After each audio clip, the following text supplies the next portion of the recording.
పరిశుద్ధుడైన దేవునికి మహిమ కలుగునుగాక. అందరూ బాగున్నారా? అంత్యకాల అపాయములకు వచ్చిన కార్యాలు వింటున్నారు. ఇవన్నీ కూడా కొద్ది రోజుల వరకే చెప్పబడతాయి ప్రియులరా. అంత్యకాలంలో వస్తున్న అపాయాల గురించి తెలుసుకున్న కొలది మనం అందరం మారు మనసు పొంది ప్రభు తట్టు తిరిగితే మన కుటుంబం రక్షింపబడి కాపాడబడుతుంది. అంత్య దినాలలో అపాయకరమైన కాలములు ఎలా ఉంటుందో తెలుసా?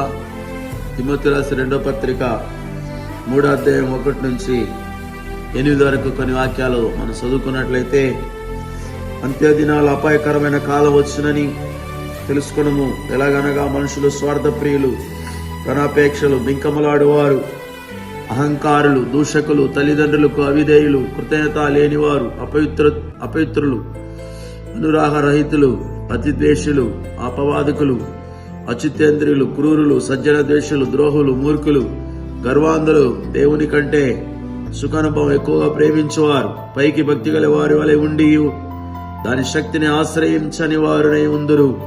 ఇటు వారికి విముఖుడై ఉండుము.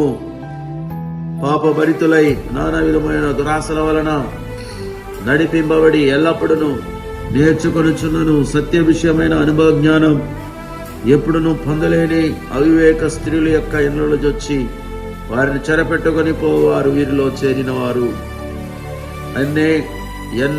ఎంబ్రే అనువారు మోషేని ఎదిరించినట్లు వీరును చెడిన మనసు కలిగి విశ్వాస విషయంలో భ్రష్టులై సత్యమును ఎదిరింతురు. ప్రియమైన సహోదరి సోదరులారా, సత్యాన్ని ఎదిరించే వాళ్ళు ఈ అంత్య దినాలు లేస్తారు. ఇదే అపాయకరమైన కాలం.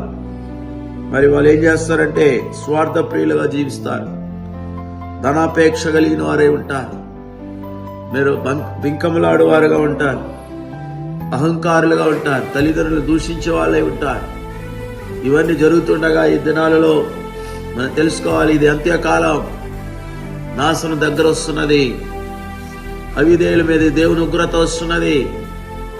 జాగ్రత్త సుమి, అపాయకాలములు. కాబట్టి దేవాది దేవుడు నిన్ను ప్రేమించి ఈ మాటలను మీతో మాట్లాడుతున్నాడు. హెచ్చరిక పొందండి, దేవుని లేఖనాల ప్రకారంగా జీవించండి. ప్రార్థన చేసుకుందాం. మహోన్నతుడ తండ్రి, నీ ప్రేమకై స్తోత్రాలు, వందనాలు.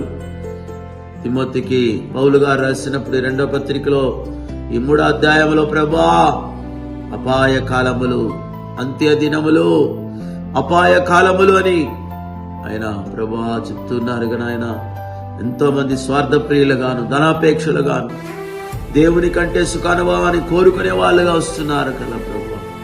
మార్చండి తండ్రి, దేవుని ప్రజలను కాపాడండి. దైవ భయము కలిగి భక్తి కలిగి జీవించి యేసయ్యా నీకు ప్రియమైన పిల్లలుగా జీవించి మీరు ఆకడతో సాయించి కాపాడము. యేసు నామములో తండ్రి, ఆమేన్. God bless you.